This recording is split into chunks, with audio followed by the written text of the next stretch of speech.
My name is Andrew Smith, and every day I used to go to work dressed like this.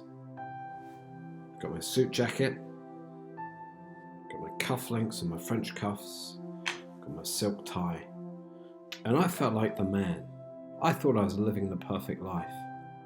I had the dream job. I used to travel for business around the world, frequently be in Europe. I lived in the UK, had a good salary, had my dream car. Life was good. I don't regret it. Don't regret it at all, actually. But there was something that was strange for me. I could do this. I could wear this costume, this outfit. I could put it on every day. Put on my aftershave. I used to wet shave every day, apply the aftershave, and go to work. And I felt like I was who I was supposed to be. And what happened was that I'd be sitting on a plane and I'd be looking out the window.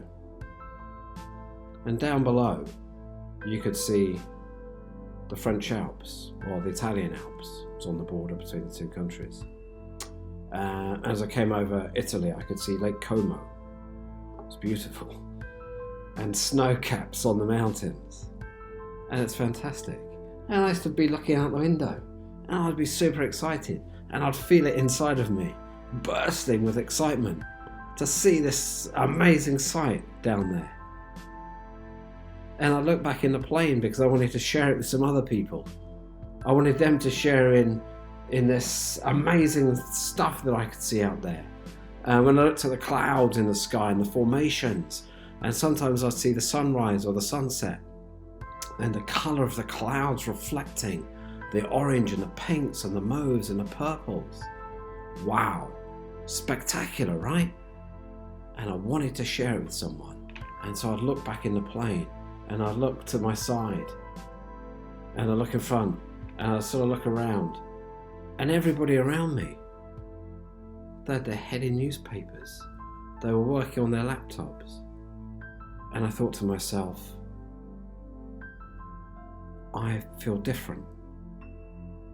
I'm missing something with these people. My spirit is outside here, out the window, down there, in the nature, in the life. And in here, with these people on the plane who have no idea what's out there. They don't see it. It's like they were blinded, they're blinkered. That's not real. Those people aren't real to me, I began to realise. And through meeting some other people who were inspirational to me and motivational, I was very fortunate to meet with some people who helped me to discover, and they set seeds in my mind. They planted seeds that began to grow, and these experiences, like being on the plane, began to help me figure out that I was living a lie. I was not living my truth. I was not being me. Inside of me, in my beating heart, there was someone else who was trying to get out, to break free from the shackles and the chains and the veil that I was putting on it. It didn't want to be in a suit jacket, in a silk tie, and in cufflinks. Not really. No, I was grateful for those things, of course. But it wasn't really me.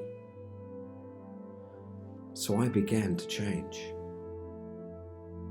And so I began to lose my jacket. And I began to find out who I really was. So I quit my job and I went travelling. I went to Asia. I went to Thailand. And in Thailand, I tried scuba diving for the first time. And I loved it. And I found something that I absolutely loved to do. And it was something that resonated deeply within me. Not just, oh, this is fun, but it opened up something in me. Something that lay dormant, like a volcano for a very, very long time. And slowly and surely, it began to erupt and open. And I found out who I really was. I found out who I really was inside. And it wasn't that person in a suit and a silk tie and the French cuffs and the cufflinks. And it wasn't that person who had a flashy car and went on business trips. It wasn't that person at all. It was this person. The time in my life when I most enjoyed being myself, when I found out who I really was, I didn't have any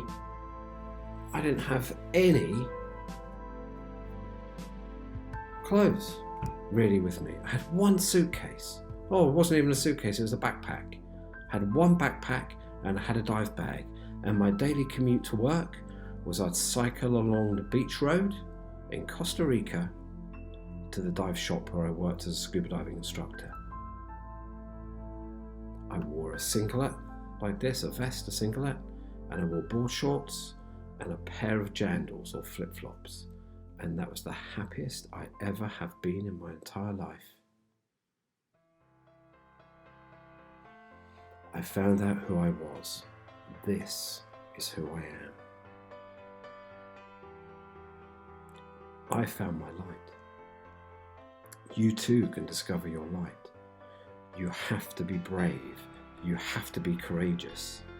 But most of all, you have to listen to the voice in here, to that person who's the real you. That person wants to be free, and you need to help them to be free.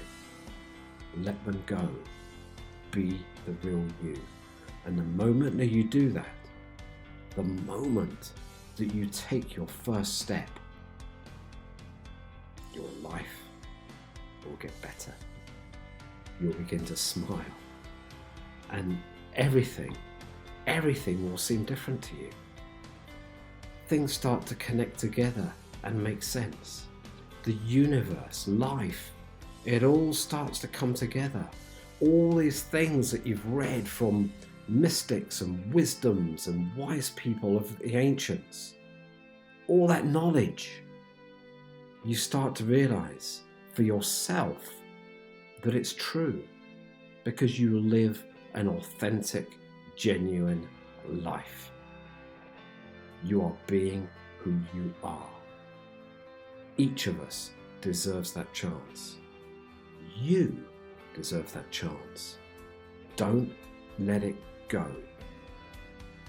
I was 35 when I made my life change. Now, it's 15 years ago. It feels a long time ago. And it feels like I was very young then. But at the time, I felt like I'd almost missed my opportunity. I changed my life. I gave away my career. I just stopped it and said, enough. That's not me. I can do it. I can be successful. It is not me. I need to be me. And this is me. I want my hair longer. I want to have it going blonde because I've been in the sea, and I want to live my life. I'm now a school teacher. I teach primary school children in New Zealand. That's my job. I like to surf now. Didn't surf before until a few years ago. Now I surf. I've completely changed my life because I dared to take a step. One step. You can do it. You owe it to yourself to do it. I can't tell you. There's no way I can give to you the experience, the knowledge that comes from doing it. All I can do is urge you to do the same thing. You owe it to yourself. It is your life. You have one of them. One. This time. Now. This is your moment. Not tomorrow. Not next week. Not next year. It's now. In this moment. This is the time. You can make your decision. You can make it happen now. Thank you for listening.